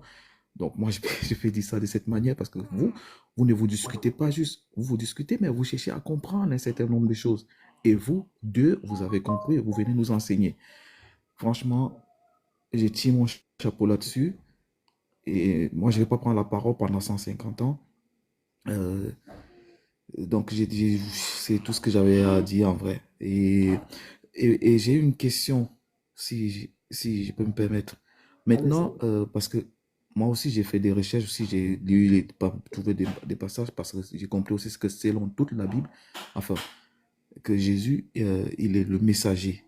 Enfin, il est le messager, il a un autre Dieu qui priait. Donc, en fait, ça, j'ai tout compris.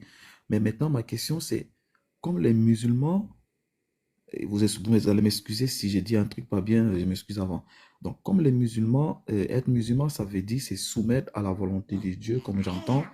Et je crois que c'est ce que Jésus faisait aussi.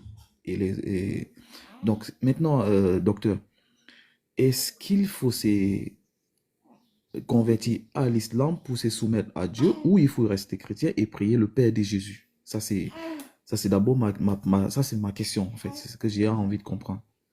Donc, si vous pouvez me...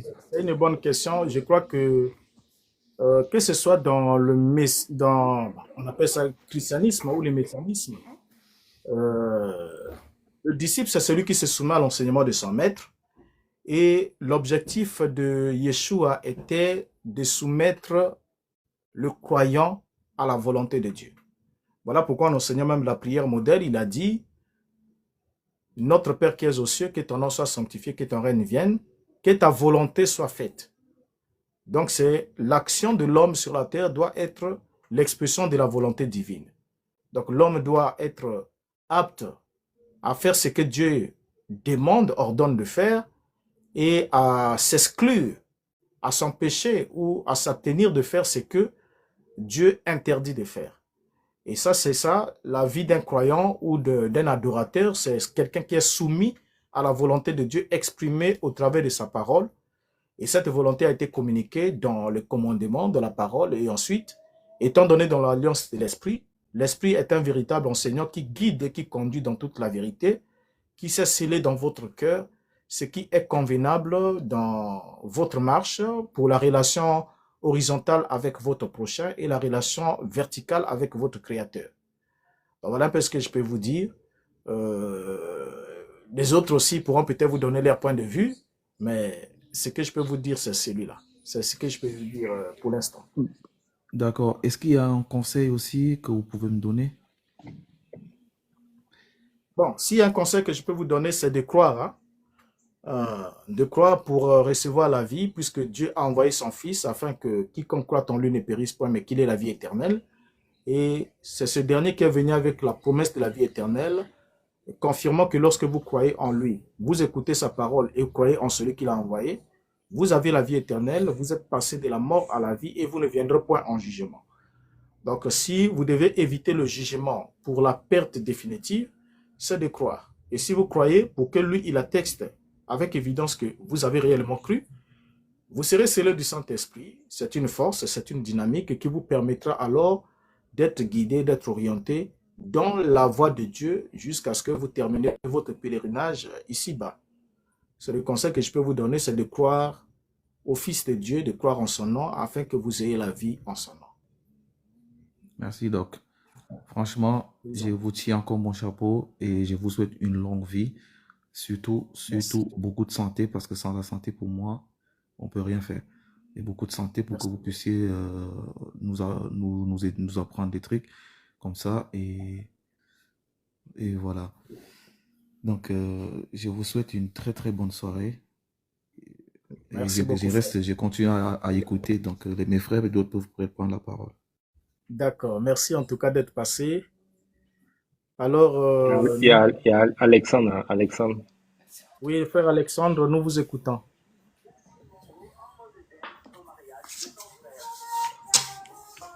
S'il n'est pas à l'écoute, il y a Ego. Vous avez la parole. Bonsoir. Bonsoir, frère Ego. Je vous ai écouté de long à large, mais j'ai une question. Parce que la base du message que vous avez délivré ce soir, c'est que Allez-y. C'est à Dieu que nous devons rendre grâce. Mais moi, quand je lis Jean 5, verset 23, et que le Seigneur Jésus nous dit, vous devez m'honorer comme vous honorez le Père. Qu'est-ce que cela sous-entend? Est-ce que le Seigneur réclame la grâce que nous rendons à Dieu en ce moment? Est-ce qu'il réclame l'adoration en ce moment? J'aimerais savoir. Merci. Merci pour la question. Simple, correcte. Elle n'a pas de problème. Vous savez, honorer Dieu et adorer Dieu, c'est deux choses différentes. Honorer Dieu et adorer Dieu, c'est deux choses différentes parce que lorsqu'on parle de l'honneur, on est dans le cadre de la louange. Or, la louange, c'est un remerciement envers une personne pour ses actions, pour ses hauts faits, pour ses faits. C'est comme lorsque nous louons Dieu, nous le louons pour ce qu'il a fait, mais quand nous l'adorons pas pour ce qu'il a fait, mais nous l'adorons pour ce qu'il est. C'est parce que Dieu est Dieu qu'il mérite l'adoration. C'est parce que Dieu fait des grandes choses qu'il mérite d'être loué. Alors, honorer ici, dans ce sens, quand le Seigneur dit que tous honorent le Fils comme ils honorent le Père, cela ne sous-entend pas que on devrait adorer le Fils comme on adore le Père, mais simplement, la seule manière, c'est-à-dire de la manière que vous considérez, vous craignez la parole du Père, la parole de Dieu, que vous voulez le servir dans la crainte en suivant ses recommandations. Mais moi, j'ai été mandaté de sa part, j'ai entendu des choses de lui, et c'est ces choses-là que je vous dis. Donc, vous ne devez pas prendre mes paroles à la légère pour dire qu'elles ont moins de poids que la parole du Père lui-même qui vous serait communiquée dans la loi au travers de Moïse ou bien au travers des autres prophètes. Parce que je suis là, je viens fraîchement de là, c'est ce que je vous ai entendu que je vous communique. Les paroles que j'ai dites, je ne les dis pas de moi-même. Vous allez voir que dans Jean chapitre 5, le débat est d'abord sur ce niveau-là. Il dit le Fils ne fait rien, il ne fait que ce qu'il voit faire au Père, et tout ce que le Père fait, le Fils le fait pareillement parce que le Père lui montre ce qu'il fait. Et il lui montrera encore des choses qui sont plus grandes que celles-ci. voyez, ensuite il descend, il arrive au verset où il dit qu'il voudrait que tous honorent le Fils comme ils honorent le Père. Donc c'est juste une recommandation pour dire que vous devez prendre en compte ce que je vous dis de sa part, comme si c'est lui-même qui le disait, parce que honorer un prophète, c'est accepter que ce qu'il dit vient de la part de son maître qui l'a mandaté. C'était dans ce sens-là. Bon, j'ai écouté votre explication, mais j'ai un petit bémol. J'ai un petit bémol. Je comprends dans quel sens vous voulez tirer le verset, mais là où moi ça me gêne un peu, il y a une précision de taille dans le verset. Et cette précision, connaissant Christ, en lisant Christ, quand on lit Christ, il faut être costaud hein, pour lire Christ. Il faut être costaud. Quand on lit Christ, on ne prend pas juste ces paroles comme ça dans l'air. Parce que se tenir devant le peuple juif, qui connaissait bien la Torah, et déclarer cette parole, il ne dit pas juste, comment on l'appelle, respectez-moi, quelque chose comme ça. Il dit, vous devez m'honorer comme vous honorez Yahweh. Cette parole est trop puissante, frère. On ne peut pas prendre ça à la légère, la façon dont tu Non, mais honorer et s'il vous plaît, vous pouvez me laisser finir? Non, mais attends. Non, laissez-moi finir. Je suis en train de discuter avec le oui, mais ça fait partie. Non, mais il faut que tu. Non, mais tu vas écouter. Voilà, laissez-moi aller au bout de il y a une différence entre honorer et adorer. On t'a fait il n'y a comprendre ça. aucune différence. Il n'y a aucune différence. Ah ouais? Bon, Est-ce que tu honores tes parents? Laissez-moi tu honores tes parents? Laissez-moi aller au bout de mes pensées. Ok, vas-y.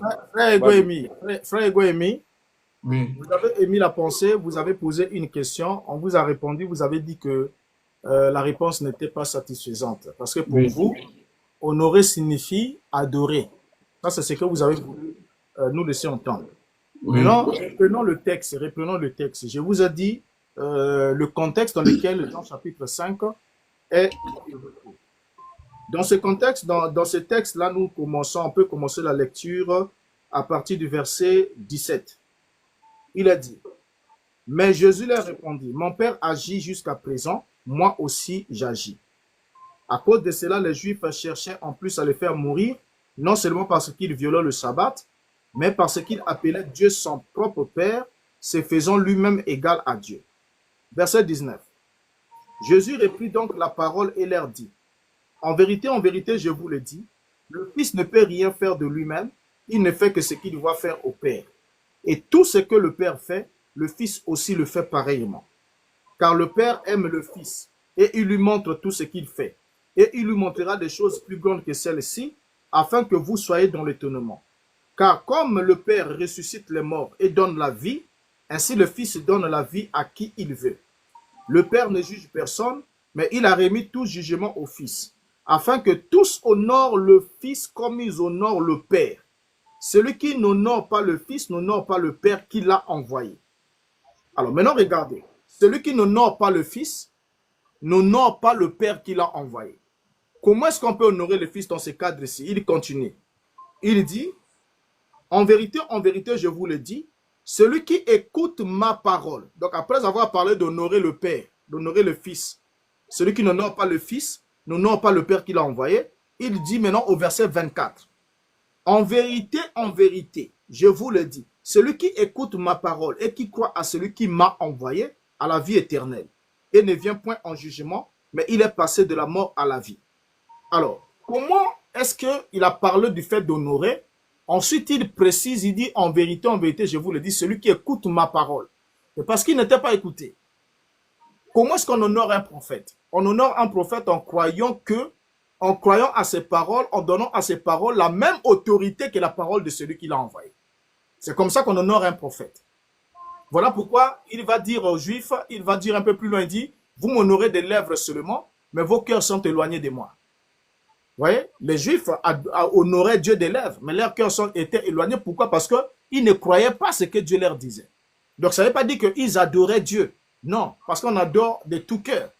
Mais ils honoraient, ça veut dire que c'était superficiel comme ça, mais leur cœur était éloigné. Ils ne voulaient pas écouter et mettre en pratique ce que lui, il leur disait, il leur communiquait au travers de ses messages. Maintenant, ici, le Christ, lorsqu'il parle d'honorer le Père, d'honorer le Fils comme on honore le Père, il précise de quoi il s'agit et il scelle ça avec, en vérité, je vous le dis, celui qui écoute ma parole et qui croit celui qui m'a envoyé à la vie éternelle. Il ne vient point en jugement, parce que le jugement a été remis au Fils. Donc, honorer le Fils, c'est croire qu'il a l'autorité de nous dire les choses qu'il dit, il a l'autorité de faire des choses qu'il fait, parce que c'est de la part du Père qu'il a reçu cette autorité. Ça n'a pas le sens d'aller dans l'adoration que voilà, il faut adorer le Fils comme on adore le Père. Honorer, c'est autre chose. Voilà pourquoi le frère vous a souligné un point. Il a dit, lorsque le commandement dit tu honoreras ton père et ta mère, est-ce que le commandement l'a dit tu adoreras ton père et ta mère? Ce n'est pas le cas. Non, mais frère, je comprends le parallèle que tu fais quand tu cites, comment on l'appelle, le 10 commandements. Honore ton père et ta mère. Mais ça n'a rien à voir avec honorer la bande, ça n'a rien à voir. Quand Christ c'est la même chose. C'est la même chose parce que dans Proverbe, dans la loi, il est dit, fils, écoute l'enseignement de ton père, écoute l'instruction de ta mère. Donc, si on demande d'écouter l'enseignement du père et l'instruction de la mère, c'est une façon de les honorer. Parce qu'un enfant qui honore ses parents, c'est d'abord un enfant qui écoute ses parents. Voilà, j'ai compris. Mais laisse-moi placer ma pensée. Allez-y. J'ai compris qu'on peut honorer ses parents. Mais oui. je suis en train de vous dire que honorer ses parents, moi je peux t'honorer hein, par diverses actions, mais cette honneur que je vous donne, c'est pas la même honneur que je donne à Dieu. Quand Christ dit honorer Dieu, c'est différent de honorer un prêtre ou mes parents. On ne peut pas comparer les deux choses. C'est ça que c'est l'idée que c'est pourquoi j'ai dit que dans le texte que Christ a cité, il y a quelque chose de très capital qu'on devait faire attention à ça. Christ ne le disait pas juste parce que j'ai reçu l'autorité, non, ou bien respectez-moi comme un prophète. Non. On ne peut pas honorer un être humain comme on honore Dieu. Dit, comment vous honorez Yahweh? Ça change tout, frère. Moi, c'est comme ça, moi, je vois les choses. Je vais donner aussi votre explication, hein, mais moi, pour ma part, honorer signifie quoi? Qu'est-ce que signifie honorer? Honorer, quand on prend juste le mot honorer tout court, on prend honorer tout court dans le mot dictionnaire. Allez-y, il signifie quoi? Oui, honorer tout court, on peut dire donner valeur à quelqu'un, respecter quelqu'un, on peut le dire comme ça. Mais quand on rentre dans le domaine spirituel à l'égard du Seigneur, honorer ne signifie plus. Ça, c'est vous qui voulez changer de domaine. L'expression est là. Lorsqu'on honore une personne, on honore une autorité, on honore quelqu'un. L'honneur, pour faire l'honneur, par exemple, à une autorité établie, c'est de respecter d'abord la position qu'a cette autorité. Quand on envoie, par exemple, quelqu'un qui est établi comme maire de la ville chez vous, lorsqu'il donne une instruction municipale, la seule façon pour vous d'honorer cette personne-là, c'est d'exécuter ce qu'il dit, parce que ce sera votre témoignage comme quoi vous reconnaissez qu'il est investi de cette autorité-là. Honorer n'a jamais quelque chose à voir avec adorer. Parce que vous ne pouvez pas dire, écoutez, vous ne pouvez pas dire... Non, c'est pas vrai, frère. Frère, c'est pas vrai. Quand on honore Dieu, il y a l'adoration dedans. Honore un être humain, il n'y a pas l'adoration dedans. Mais du moment où tu honores Dieu, il y a l'adoration dedans. Et non, Jésus était un être humain ou bien il était Dieu? Dieu est esprit. Mais comme la parole nous le déclare, il dit, la parole, Jean, dans son prologue, l'a bien spécifié, la parole s'est fait chair. On est revenu là-bas. Là, tu vas nous faire... là, en quelque sorte, comment je peux dire? Oui. Ça fait un peu down, hein? Mais c'est-à-dire que tu ne réponds pas vraiment à la question. La question du débat de ce soir, à qui devons-nous rendre des actions de grâce? Si Jésus, en disant que tous honorent le Fils comme ils honorent le Père, cela signifiait qu'il fallait que tous adorent le Fils comme ils adorent le Père, selon vous. Alors, montrez-nous un apôtre, un prophète qui a adoré Jésus, ou bien qui a recommandé dans ses écrits que nous rendons le culte à Jésus, ou bien nous adorons Jésus notre Seigneur. Si vous pouvez nous trouver ça, ça fera du bien, parce qu'on est là-dessus. Et si vous n'avez pas ça, en tout cas, gardez les autres gymnastiques, épargnez-nous. Non, tu ne peux pas qualifier ce que je suis en train de dire comme gymnastique, frère. Non, gymnastique, ce n'est pas un mot offensant. Lorsqu'on va regardez frère, lorsqu'on dit honorer, ça veut dire ça, quand c'est l'humain, ça veut dire ça, quand c'est Dieu, ça veut dire tout ça là. On appelle ça gymnastique, c'est juste un ensemble. Non, frère, vous pouvez aller. Hein? C'est pas une insulte. Gymnastique, c'est un ensemble de mouvements coordonnés. Je ne prends pas ça pour un problème. Voilà. Merci beaucoup. Je ne prends pas ça pour un problème. Mais ce qu'il faut savoir, ce n'est pas du gymnastique. Je peux honorer mes parents, mais ce n'est pas la même façon que j'honore Dieu. Ça, on ne va pas discuter là-dessus. Ça, c'est ma pensée. Ça, on ne va pas discuter là-dessus. Tu ne peux jamais prétendre honorer Dieu plus qu'honorer tes parents. Parce que si tu n'honores pas d'abord tes parents, tu n'honores pas Dieu. Non, frère, ça, je comprends. On ne va pas discuter là-dessus. Tu honoreras Dieu quand tu honoreras tes parents. C'est-à-dire que quand tu honores tes parents, tu honores Dieu parce que c'est Dieu qui t'a dit d'honorer tes parents. Et quand tu fais ce que Dieu t'a dit de faire, tu es en train d'honorer Dieu. Tu peux pas nous dire ça aussi, je suis d'accord. Simplement, tu honores Dieu, simplement, ça ne marche pas. Ça aussi, je suis d'accord. Dieu, tu ne le vois pas, mon frère. Tu ne le vois pas. Je suis d'accord. Je suis d'accord sur cet exemple que tu as donné. Mais tu sais que Christ, en poussant l'idée plus loin, tu sais que Christ a dit que vous devez m'aimer. Celui qui ne m'aime pas comment on l'appelle, vous devez m'aimer plus que vos parents. Ce texte est vrai ou pas? Ou bien c'est pas... C'est un contexte. Vous allez sortir du sujet. Non, je ne vais pas sortir du sujet. C'est toujours honorer, toujours dans l'honneur qu'on donne à Dieu. Je suis toujours dans ce cadre-là. Frère, nous sommes sur le sujet de il y a le donateur, il y a le don. Une fois que le donateur vous a donné le don, à qui rendez-vous des actions de grâce? Est-ce au don que vous avez reçu de la part du donateur? Est-ce au donateur lui-même? Lorsque le serpent d'airain a été élevé dans le désert, il fallait regarder au serpent pour conserver la vie. Est-ce que cela signifie-t-il qu'il fallait rendre des actions de grâce au serpent ou bien rendre des actions de grâce à Dieu qui avait pourvu le serpent pour la vie? Lorsque Christ vient, il dit il faut que le Fils de l'homme soit élevé de la même manière que Moïse avait élevé le serpent d'airain dans le désert, afin que quiconque croit en lui ait la vie éternelle. Est-ce que cela veut-il dire qu'on doit se limiter à croire au serpent élevé, c'est-à-dire à l'élévation du Fils de l'homme pour avoir la vie éternelle? Ou bien nous devons nous détourner de cette posture-là pour commencer à lui rendre des actions de grâce, c'est-à-dire à adorer le don qui nous a été offert, au lieu d'adorer le donateur pour lui témoigner notre gratitude et notre reconnaissance. C'est là que nous sommes. Et c'est ce que nous attendons depuis que nous sommes là. Et vous ne nous dites rien dans ce sens-là. Non, moi, on doit honorer Dieu. On doit, qui est le donateur. Non, rendre des actions de grâce. On dit actions de grâce. Témoignage de reconnaissance perpétuelle, continuelle, pour d'honorer cette entité comme étant la source de nos bénédictions. C'est ça ce que ça veut dire. Voilà pourquoi l'apôtre Paul dit « Béni soit Dieu le Père de notre Seigneur Jésus-Christ, qui nous a bénis de toutes sortes de bénédictions spirituelles dans le lieu céleste en Christ. » Donc, si ils bénissent Dieu le Père, nous ne les avons pas vus bénir, il dit « Béni soit le Seigneur Jésus-Christ qui m'a fait ceci, cela. » Bon, nous, on ne les a pas vus faire ça. Et ils nous ont recommandé de faire ça continuellement envers Dieu le Père. Bon, maintenant, si aujourd'hui nous vous voyons rendre des actions de grâce à Jésus, est-ce le même Jésus que nos apôtres ont évoqué que nous évoquons aussi?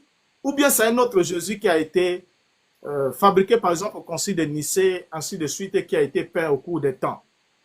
C'est là que nous nous trouvons. Ok, donc, comment on l'appelle C'est ça pour chuter, pour qu'on passe à un autre, parce que... Ok, bon. Et quand Christ demande de prier en son nom, de faire toutes choses en son nom, comment vous expliquez ça? Oui, prier en son nom veut simplement dire prier sous sa recommandation, sous son autorité, selon ses directives. C'est ça, ce que ça veut dire. C'est comme lorsque le frère Jonathan m'envoie chez le frère Nathalai, je viens, je dis, bon, frère Nathalai, je viens au nom du frère Jonathan. Ça veut dire que le frère Nathalai sait qu'ils avaient déjà un deal avec le frère Jonathan. Le frère Jonathan lui avait dit que je t'enverrai quelqu'un qui viendra et s'il vient, il te donnera telle chose, après tu lui remets cette affaire-là. Et comme ça, moi, quand je viens en son nom, dès que je dis au frère Nathalai que je viens au nom du frère Jonathan, alors le frère Nathalai comprend que je suis bénéficiaire de l'objet qui a été conclu dans leur clause. Il me le donne. Donc, venir au nom d'eux, agir au nom d'eux, parler au nom d'eux signifie simplement, je viens revêti de son mandat, de son autorité, et selon ses directives.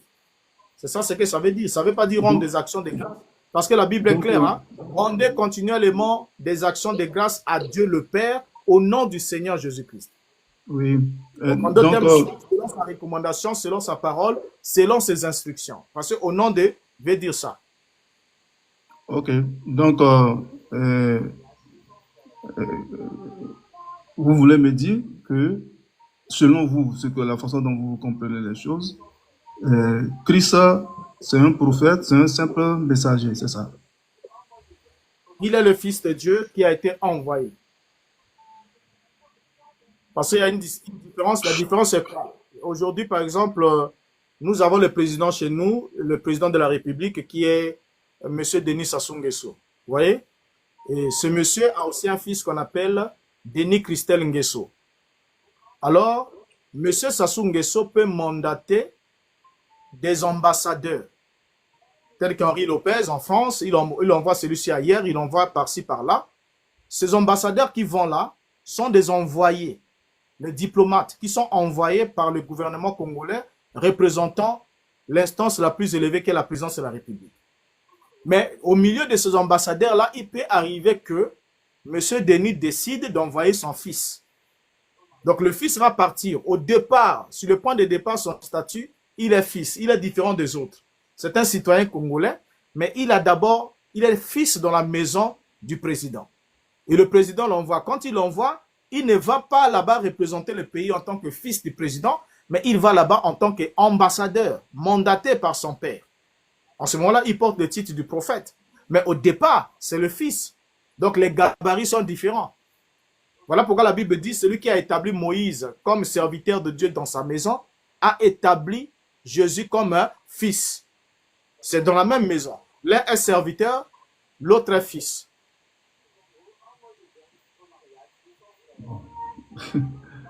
Bon, comme il y a d'autres personnes, parce que bon, j'ai plein de choses. Merci d'avoir intervenu ce soir.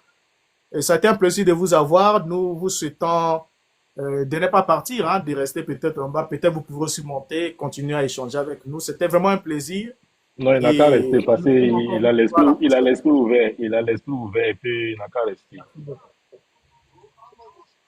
Alors, nous sommes avec qui? Frère Alexandre, est-ce que vous êtes là? En tout cas, je crois que peut-être le sommeil l'a emporté. Bon. Ouais, bon, il y a Jésus revient qui vient de monter. Oui. Ah oui, frère Jésus revient, on vous écoute. Oui, shalom. Que Dieu vous bénisse. Nous Amen. tous, nous sommes en train de chercher la connaissance, mais ce qui est hors des Écritures, nous, on écarte ça simplement. Je veux comprendre. Parce que l'Écriture nous est parvenue. Ce n'est pas nous qui avons écrit ça. Ce n'est pas nous qui avons traduit les Écritures. Sinon, je vais demander, sinon, Apocalypse 1, le verset 1. Parce que j'ai 3 questions que je veux poser pour faut laisser, parce que depuis le matin, vous êtes là pour que vous vous reposez. Selon Apocalypse 1, verset 1. Qu'est-ce que vous avez comprenez de Apocalypse 1, verset 1? Est-ce que dans l'Apocalypse, à celui qu'on a donné la révélation doit parler de lui-même ou parler de celui qui a donné cette révélation-là, s'il vous plaît? Voici ma première question, s'il vous plaît. En tout cas, je ne l'ai pas trop bien compris. Je dis, selon peut-être il veut que tu lui expliques Apocalypse 1, 1. Non, selon Apocalypse 1, 1 là, il y a quelqu'un qui a donné la révélation à quelqu'un.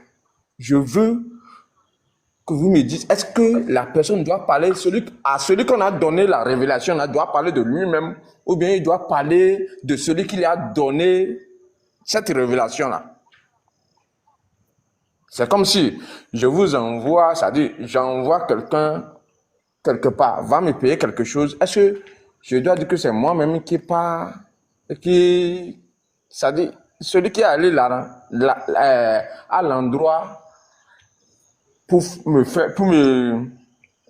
rendre service là, doit parler de lui-même là-bas ou bien il doit parler de moi? Non, s'il est mandaté par vous, ça dépend de la mission. S'il est mandaté de vous, c'est comme le Seigneur dit dans Jean chapitre 17, il dit que quand le Saint-Esprit viendra, il ne parlera pas de lui-même. Il prendra de ce qui est à moi et vous le communiquera, parce que c'est moi qui l'enverrai de la part du Père. Je l'enverrai de la part du Père, et du coup, il ne parlera pas de lui-même. Il ne dira que ce qu'il aura entendu et ce qu'il aura vu, et vous annoncera des choses à venir. Et là, c'est dans le cadre où l'Esprit est mandaté de la part du Père, c'est-à-dire que c'est le Père qui envoie l'Esprit, qui donne à Yeshua, et Yeshua envoie, voilà pourquoi il dit, le Saint-Esprit que je vous enverrai de la part du Père. Il ne parlera pas de lui-même, mais il ne dira que ce qu'il aura entendu. Il prendra de ce qui est à moi et vous le communiquera, parce que tout ce que le Père a est à moi. En ce moment-là, quand le Saint-Esprit vient, il ne peut pas venir parler de son propre chef. En d'autres termes, il ne peut jamais dire des choses qui ne sont pas en accord avec avec la pensée de Dieu ou encore avec ce que le Christ a dit. Parce qu'il n'a pas sa propre volonté à exprimer. Il ne fait que exprimer la volonté de ce qui est arrêté parce que c'est un pouvoir, c'est une puissance d'action, c'est un pouvoir, c'est une énergie de motivation. Je ne sais pas si j'ai répondu à la question. Maintenant, qu'est-ce que vous voulez que nous comprenions dans Apocalypse? Oui, c'est très bien répondu. Bon, si on arrive à Apocalypse 1, là, verset 7 à 8, qu'est-ce que l'Écriture nous dit? S'il vous plaît, parce que je n'ai pas mon téléphone. Oui. Ok.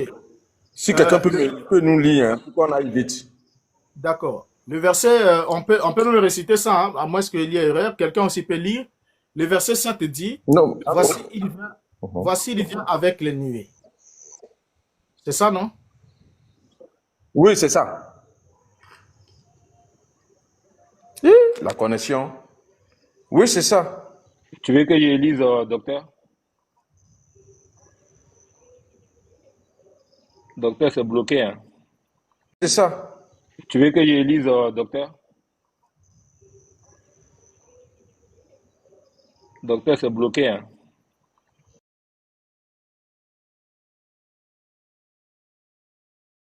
Sombrer un peu là. Attends, je vais lui écrire là. Je vais lui écrire. Ah, c'est coupé. Hein. Peut-être son téléphone est déchargé.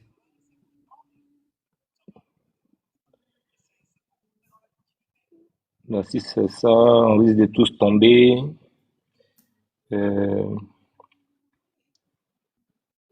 Docteur, tu nous entends?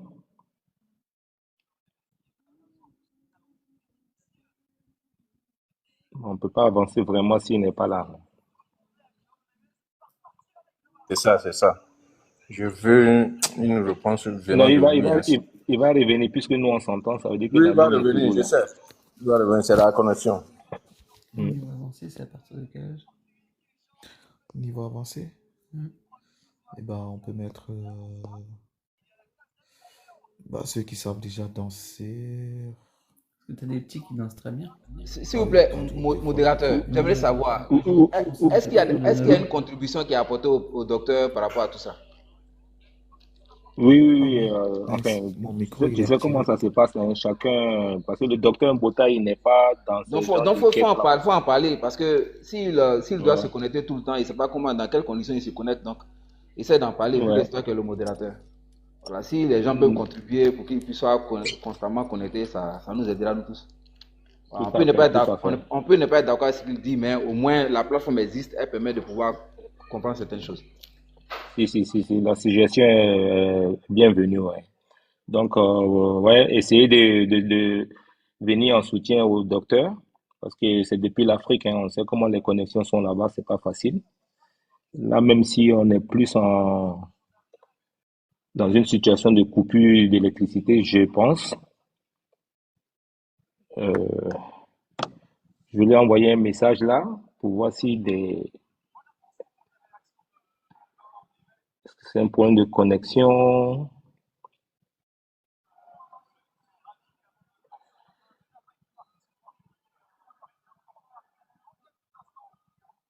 Bon, je lui ai envoyé un message en tout cas. Bon, on peut parler entre nous quand même en entendant, puisqu'on n'est pas tombé. Si on n'est pas tombé, c'est que lui... Je peux apporter une petite contribution par rapport à l'échange du frère qui a parlé de honorer Dieu, ou je dis d'honorer, de l'honorer comme on honore le Père.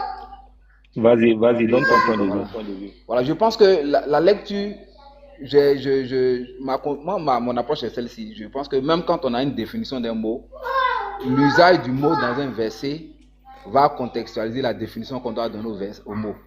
C'est que la première définition qu'on doit se faire du mot doit tenir compte du contexte dans lequel le mot est utilisé. Tout à l'heure, je parlais de la notion de prier.